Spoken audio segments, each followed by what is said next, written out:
Selon ce qu'il est écrit, à cause de toi, on nous met à mort tout le jour. On nous considère comme des brebis qu'on égorge. Mais dans toutes ces choses,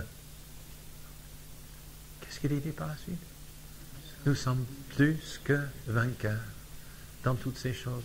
J'aimerais souligner cela. Il y a des chrétiens qui n'y croient plus. Ils ont chuté un jour dans leur vie, ils ne pourraient plus vivre la vie chrétienne normalement. C'est pas vrai, Christ est mort pour tes péchés, bien-aimés. Le Seigneur dit, celui qui confesse son péché, qu'est-ce qui se passe? Il sera pardonné et purifié de toute iniquité, de toute iniquité. Dans toutes ces choses, nous sommes plus que vainqueurs par celui qui nous a aimés. Car je suis persuadé que ni la mort, ni la vie, ni les anges, ni les dominations, ni le présent, ni l'avenir, ni les puissances, ni les êtres d'en haut, ni ceux d'en bas, ni aucune autre créature ne pourrait nous séparer de l'amour de Dieu en Christ Jésus, notre Seigneur. Vous avez dans ce passage la liste de toutes les manifestations possibles de l'Antichrist. Et ces choses ne peuvent pas nous séparer de l'amour de Dieu. Soyons convaincus de cela. Nous sommes du côté gagnant, mais restons-y, hein. Restons-y.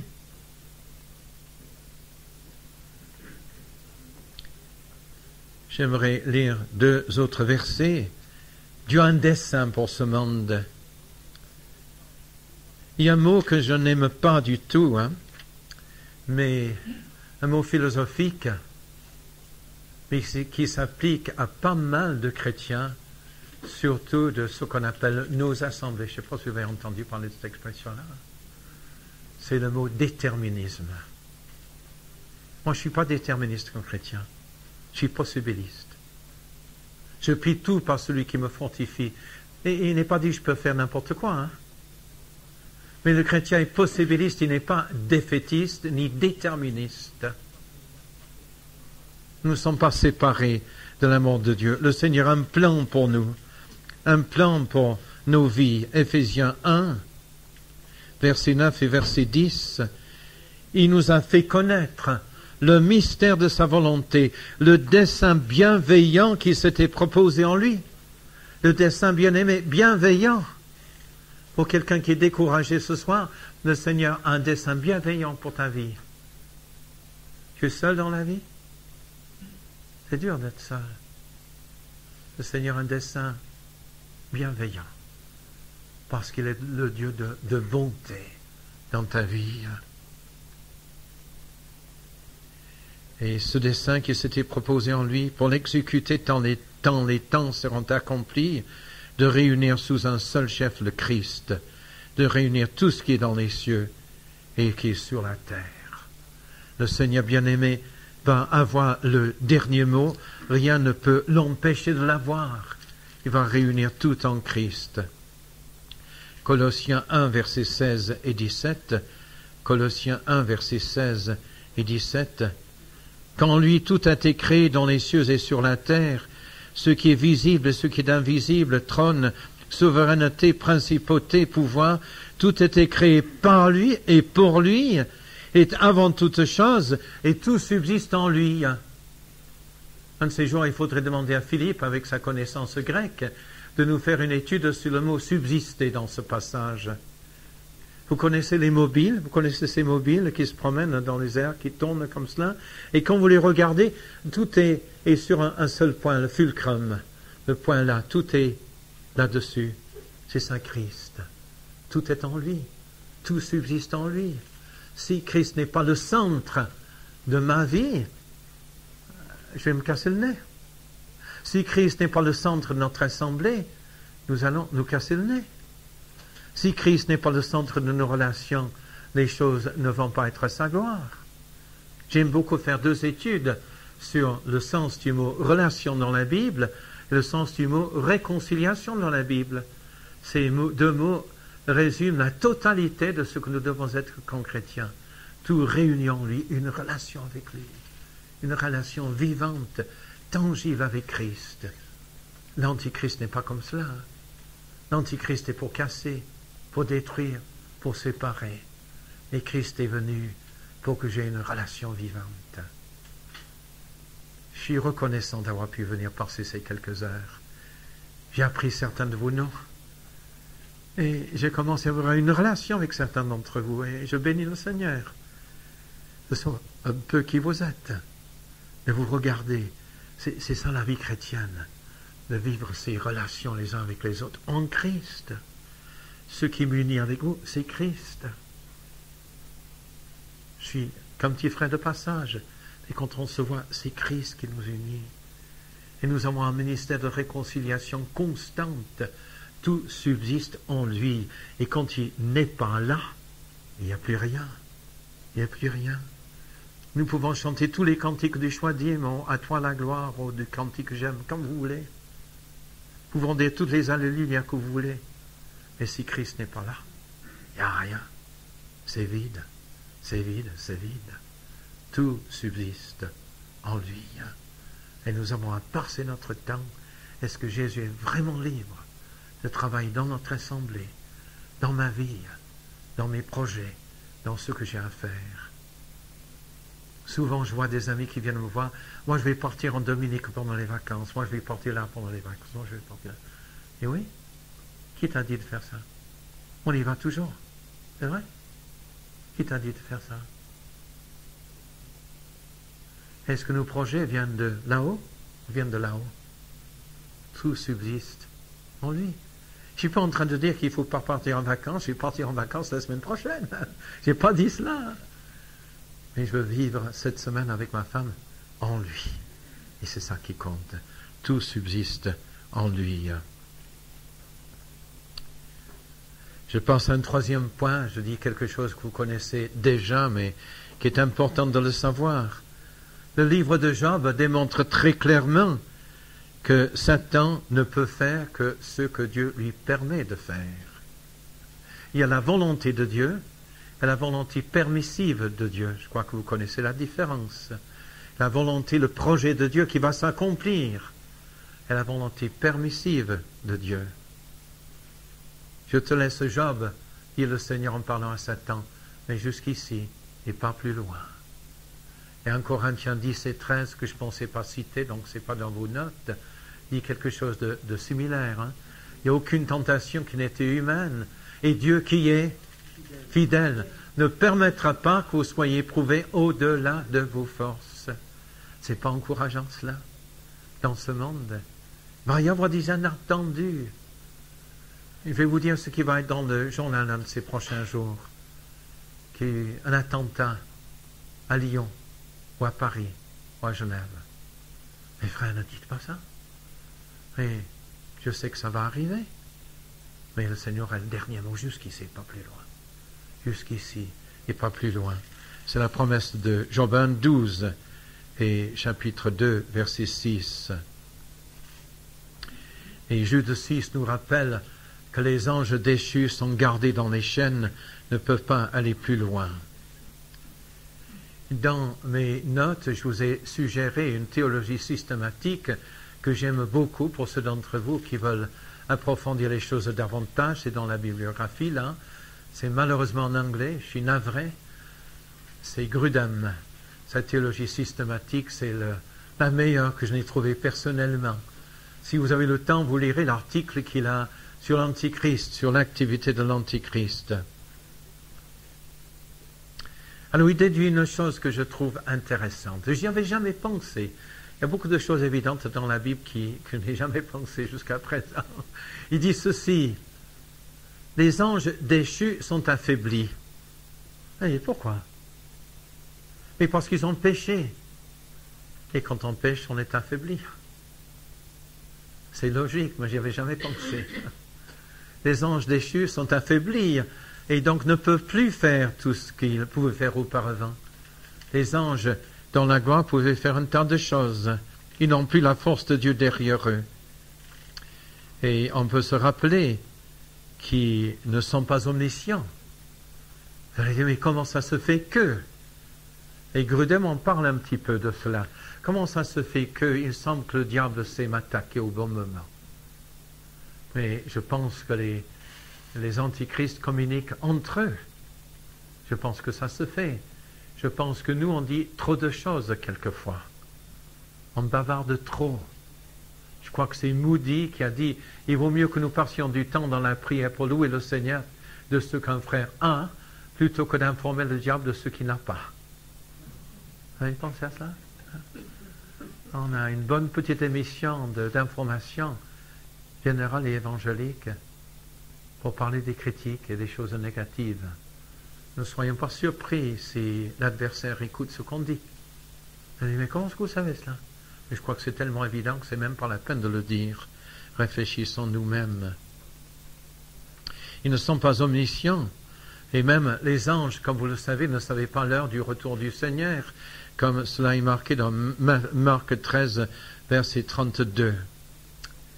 Et l'encouragement que nous trouvons dans Deutéronome 28 et 29 et verset 28, c'est que les choses cachées sont à l'Éternel. Il y a des choses que le Seigneur ne dit pas de manière à ce que les antéchrists le sachent. Il y a des choses qui sont gardées pour nous. Des choses que l'œil n'a jamais vues, que la pensée n'a jamais réfléchi et pensé. Il y a des choses en réserve. Soyez encouragés. Je vous ai dépeint peut-être une météo évangélique, ecclésiastique un peu déprimante pour demain. Il va pleuvoir demain, peut-être. L'Antichrist va être à l'action demain, mais le surlendemain, le Seigneur a la victoire. Il va nous montrer des choses merveilleuses. Les choses cachées sont à l'Éternel. Et lisons peut-être un ou deux versets dans Ésaïe 46, les versets 9 à 12.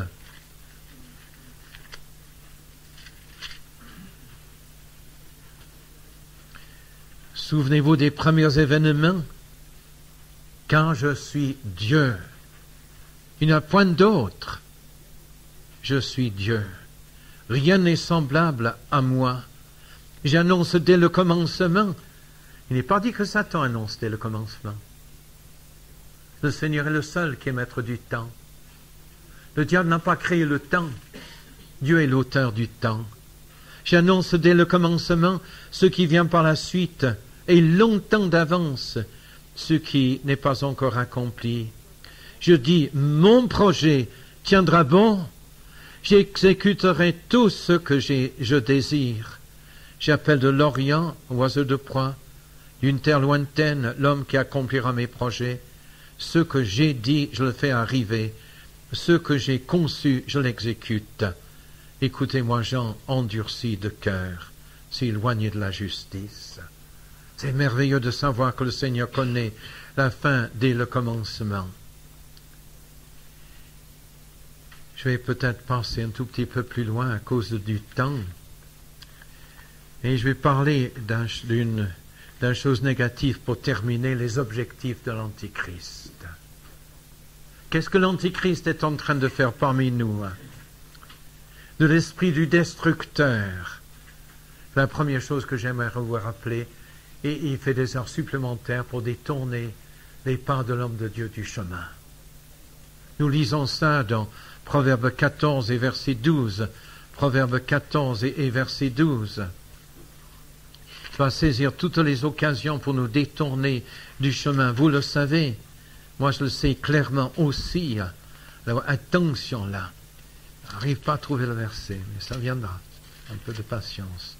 Proverbe 14 et verset 12. Telle voie paraît droite à un homme, mais la fin, c'est la voie de la mort. Telle voie paraît droite à un homme, mais la fin, c'est la voie de la mort. L'adversaire va à tout prix nous détourner du chemin pour qu'on soit dans la voie de la mort. Mais le Seigneur veut nous ramener dans le chemin pour marcher avec lui. Je saute un tout petit peu plus loin, parce que c'est important de le savoir. Je vous ai cité le verset de Genèse 3 et 1. Dieu a-t-il réellement dit? Quel est le terrain le plus fertile pour l'adversaire? Où est-ce que l'Antichrist aime travailler plus que tout autre endroit? Savez où c'est? L'imagination. Imagination. Soulignez ce mot, l'Antichrist veut travailler notre imagination. Nous avons cité le verset de Genèse 3 et 1, Tout à l'heure, le serpent qui était rusé, et je vous ai dit que dans l'hébreu, le mot rusé voulait dire beau, un tyran.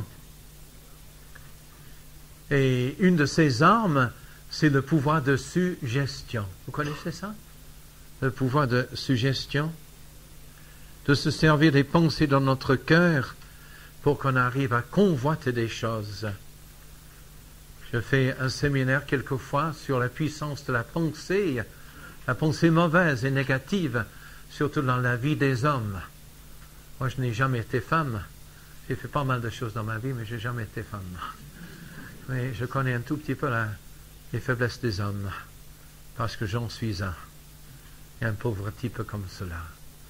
Il veut travailler dans notre imagination, son arme puissante, la suggestion, de semer des pensées dans notre cœur pour qu'on convoite des choses. Il connaît nos faiblesses naturelles. Il connaît nos faiblesses naturelles. Quelqu'un qui s'est converti de la drogue a encore une faiblesse naturelle. Si on a un frère qui est converti de la drogue, qui est dans notre assemblée et qui chute, qu'est-ce que j'entends quelquefois? J'aurais pu vous le dire, hein? Il est comme ça. Moi, j'aimerais crier de toutes mes forces, taisez-vous. C'est pas dire des choses comme cela. C'est de nous mettre à côté de ce frère, sachant qu'il a besoin de notre soutien. Un frère converti de l'alcoolisme, il a besoin qu'on soit à côté de lui. Un frère converti d'une vie impure, d'une vie de sexualité déchaînée, il a besoin qu'on soit à côté de lui. Un jour, je me suis trouvé à Grenoble, chez un frère qui était à plein temps à l'époque dans cette ville, et puis il m'a raconté l'histoire d'un gars converti d'une vie d'impureté terrible. Il m'a dit, je lui ai dit qu'il pouvait venir me voir n'importe quel moment, tu verras. Puis la porte s'ouvre et le gars plonge dans la pièce, prie pour moi, prie avec moi, je suis tellement tenté, prie avec moi. Et on n'a pas besoin de gens comme ça dans notre assemblée. Hein? On a critiqué Jésus parce qu'il se trouvait avec des gens comme ça. Hein? Vous êtes d'accord avec moi? Alors nous avons à tenir ferme contre ceux qui ont des faiblesses. Nous avons tous une faiblesse quelque part. Le diable les connaît. Et un de mes petits dadas, j'en ai pas mal, je vous ai lâché en deux, c'est que nos assemblées devraient être constituées de cellules de maison. On peut vraiment dire la vérité. Quand on est dans une assemblée de réunion de prière de 30 personnes, on ne dit pas la vérité, excusez-moi. On dit les vérités de la palisse, les vérités évangéliques de la palisse.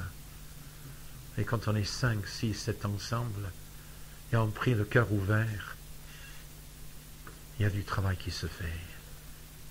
Je suis serviteur de Dieu à plein de temps, moi. C'est formidable. Je suis un gars bien? Non, je suis un gars qui a des faiblesses. Et moi, j'ai besoin d'autres frères. J'ai un mentor, un homme, il est plus âgé que moi, vous imaginez ça? De 10 ans, 12 ans, un homme de Dieu. Et je me souviens un jour, j'avais dit une chose d'un homme paisible. Il dit une chose, il m'a dit, tu n'as pas le droit de dire ça. C'est pas le Seigneur qui te dit ça. Punaise. J'ai dû me taire. On a besoin d'être corrigé. On a besoin d'être corrigé. On a besoin d'être soutenu. L'adversaire travaille dans nos coins de faiblesse. Partageons nos faiblesses. On ne veut pas le faire dans l'assemblée. On n'a pas besoin de parler de choses moches devant tout le monde le dimanche matin. Ce n'est pas l'endroit. On a besoin de trouver des endroits où on peut partager, être soutenus les uns les autres, les femmes avec les femmes, les hommes avec les hommes, les serviteurs de Dieu avec des serviteurs de Dieu. Tu n'as jamais été découragé, toi? Moi, je l'ai été. Et je te connais, je t'aime. C'était une cerise que le Seigneur m'a donnée, que tu sois là, Pierre. Je suis content de te voir. Mais on a besoin de prier ensemble. Je sais comment c'est d'être fatigué le soir, de revenir 2 heures du matin, après une série de réunions. J'en ai ras-le-bol, Seigneur, je suis fatigué. Priez, Seigneur, garde-moi au volant, que je ne fasse pas un accident. Vous pensez aux frères à l'œuvre comme ça? Quand ils sont fatigués. Le diable y pense, hein, si vous ne le saviez pas. Hein. Et Genèse 2 et 17 nous rappelle qu'en touchant l'imagination, ça menait la mort dans le monde. Et qu'est-ce que Paul dit dans Éphésiens, chapitre 2, Éphésiens chapitre 2. J'aimerais juste vous le rappeler. Pour vous, vous étiez morts dans vos fautes et par vos péchés, dans lesquels vous marchiez autrefois selon le cours de ce monde, selon le prince de la puissance de l'air, cet esprit qui agit maintenant dans les fils de la rébellion. Oh là là, par ça, hein, nous tous, nous étions leur nombre. Ça nous comprend, nous. On est en communion depuis 30 ans, 40 ans, 50 ans. Des gens bien. Mais nous étions comme cela. Le diable travaille. Nous avons besoin de demander au Seigneur de nous tenir debout. Que celui qui croit être debout, qu'est-ce qu'il est dit? Prenne garde qu'il ne tombe. Exactement. Merci André. Merci. On a besoin de cela. Et si nous le laissons continuer de travailler dans nos vies, sur nos pensées, il y a un endurcissement qui arrive. Même dans la vie du chrétien, un endurcissement qui arrive. Ils ont la pensée obscurcie, ils sont étrangers à la vie de Dieu à cause de l'ignorance qui est en eux et l'endurcissement de leur cœur. C'est des inconvertis, cela? Moi, je connais des chrétiens qui ont un cœur dur. Vous en connaissez? J'en connais un ici. Hein? L'endurcissement de mon cœur. Seigneur, travaille encore chez moi. Travaille le terrain. Travaille le terrain, Seigneur.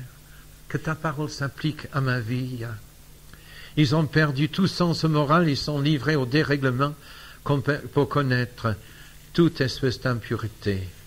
Mais vous, ce n'est pas ainsi que vous avez appris à connaître le Christ.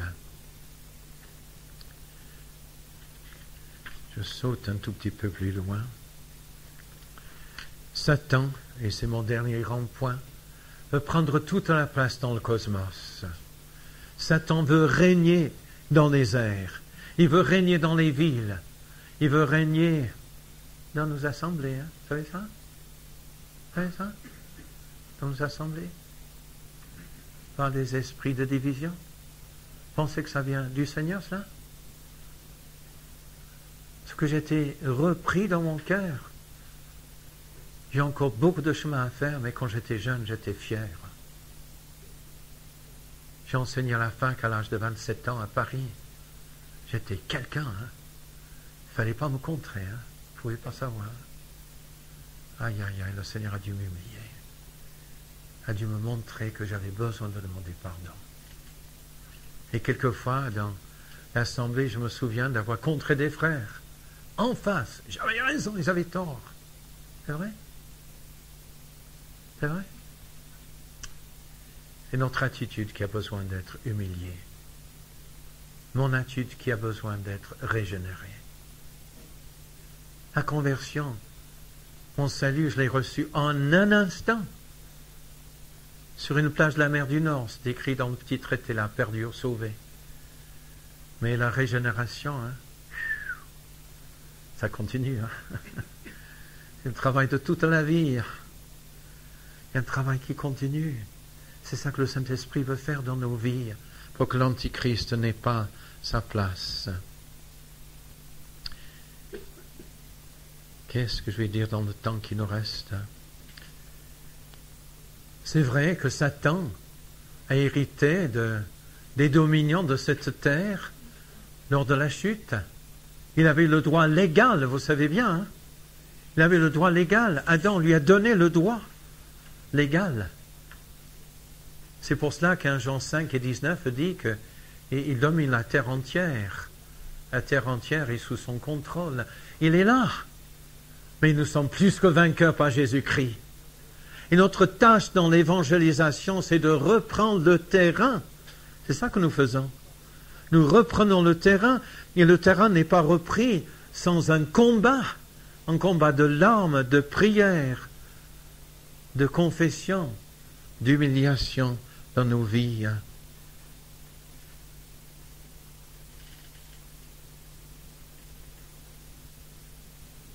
Peut-être que je vais citer juste un verset en terminant et suggérer qu'on ait un moment de prière et de recueillement.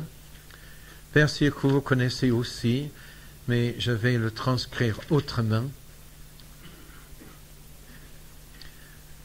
Je vous exhorte donc, frères, pas toute la compassion de Dieu. Offrez vos corps, vos vies, comme un sacrifice vivant, saint, agréable à Dieu, qui sera de votre part un culte raisonnable. Dans le texte, c'est encore plus poignant. Ce qui serait une réponse logique à la parole. C'est ça que cela veut dire dans ce passage. Ne vous conformez pas au monde présent. Vous savez, quand j'étais jeune, je pensais que cela voulait dire qu'un chrétien évangélique victorieux devait vivre comme un gars du 19e siècle. C'est pas ça, hein? C'est pas ça du tout, hein? Nous sommes, je ne sais pas si vous le savez, vous êtes réveillés ce soir, on est au 21e siècle, hein, déjà. Hein? Et nous avons à vivre dans le 21e siècle comme des chrétiens du 21e siècle. Si le Seigneur avait voulu que je vive comme un chrétien du 19e siècle, j'aurais été du 19e siècle. Mais je suis du 21e siècle, et dans ce 21e siècle, où les tentations sont légèrement différentes, et pourtant elles sont pareilles. Hein? Le diable n'a jamais rien inventé. Hein? Les épreuves sont les mêmes, les pièges sont les mêmes, mais l'habillement est un peu différent. Dans ce 21e siècle, nous n'avons pas à nous conformer à cela, mais d'être transformés pour le 21e siècle. C'est ça que le Seigneur veut faire. Il veut nous transformer. J'en ai besoin. Vous pouvez rire, mais moi j'ai un cœur des jeunes, j'ai passé ma vie à travailler parmi les jeunes, et j'ai envie encore de travailler parmi les jeunes, d'évangéliser les jeunes. Je ne connais pas trop leur langage, mais je les aime. Je les aime. J'ai envie de m'asseoir quelque part par terre et d'être avec eux, d'être transformé, renouvelé pour parler de Jésus avec eux. Je me souviens d'un jour, un gars m'a dit, mais si jamais tu me bats au ping-pong, je viens au camp avec toi dans un camp évangélique, mais je ne veux pas mettre les pieds. Je ne suis pas très fort en ping-pong. J'ai dit, Seigneur, aide-moi, il faut que vraiment tu m'aides. Je l'ai battu, je ne sais pas comment. Il est venu au camp, il s'est converti. Gloire à Dieu pour cela. Mais que le Seigneur nous transforme, qu'on soit des chrétiens rayonnants. J'aime dire quelquefois que Jésus avait une personnalité thérapeutique. Vous êtes d'accord avec moi? Je vais vous choquer, hein? Oh là là, ça va être enregistré. Hein? Moi, je vais le dire de manière polie alors. Il faisait drôlement bon d'être avec Jésus, vous ne trouvez pas? Alors, est-ce que dans ma vie, j'ai la bonne odeur de Jésus-Christ? Lisez un peu l'épître de Paul à Philémon. Il y a un verset qui dit ceci. Le cœur des saints a été tranquillisé à cause de toi, frère. Moi, j'ai pensé à cela. Du temps où j'étais responsable d'une assemblée, je me mettais avec les anciens, comme les anciens se mettent sur le premier banc. Il y a des coussins. Non, mais sur le premier banc. Où je pouvais voir la porte. Et quelquefois, des gens arrivaient là à la porte. Je disais, mince Seigneur, j'aurais plutôt aimé qu'ils ne viennent pas celui-là. Mais si c'était moi, si c'était toi, est-ce que mon arrivée tranquillise le cœur des saints? Est-ce que la bonne odeur de Jésus-Christ, est-ce que la paix de Jésus rayonne dans mes relations les uns avec les autres? C'est vrai ou pas? C'est vrai ou pas? Hein? Quand je joue avec mon petit-fils, j'essaierai de passer quelques minutes avec lui demain. Samedi dernier, j'ai vu qu'il pleurait parce que c'était normal, parce que tous ses cousins, c'était des cousines. Vous voyez le problème? Et je suis allé un peu jouer avec lui. Oh, qu'on soit des gens qui reflètent la personne de Jésus. Et l'Antéchrist ne veut pas de cela. C'est ça que je voudrais vous dire en terminant. L'Antéchrist ne veut pas de cela. Il ne veut pas que des gens reflètent Jésus. N'importe quoi, mais pas cela. Pas de Jésus-Christ, j'en veux pas.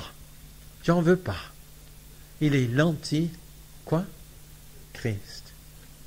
Et nous sommes chrétiens. Nous sommes enfants de Dieu. Moi, j'ai besoin de vos prières. Nous avons besoin de prier les uns pour les autres. J'aimerais suggérer que nous ayons 3 ou 4 minutes de prière silencieuse et qu'on demande au Seigneur qu'on soit la réponse de Jésus à l'Antichrist. La réponse de Jésus à l'Antichrist, ce sont des vies humbles, saintes, rempli de la bonne odeur de Jésus-Christ. Est-ce qu'on peut passer quelques minutes dans le silence, pas haute voix? Vous lirez la suite des notes quand vous serez à la maison tranquillement. Excusez-moi, je n'ai pas pu terminer. C'est important que le Seigneur travaille dans ces derniers moments de cette soirée. Et que dans le silence de mon cœur et du tien, qu'on prie pour que Jésus ait vraiment toute sa place.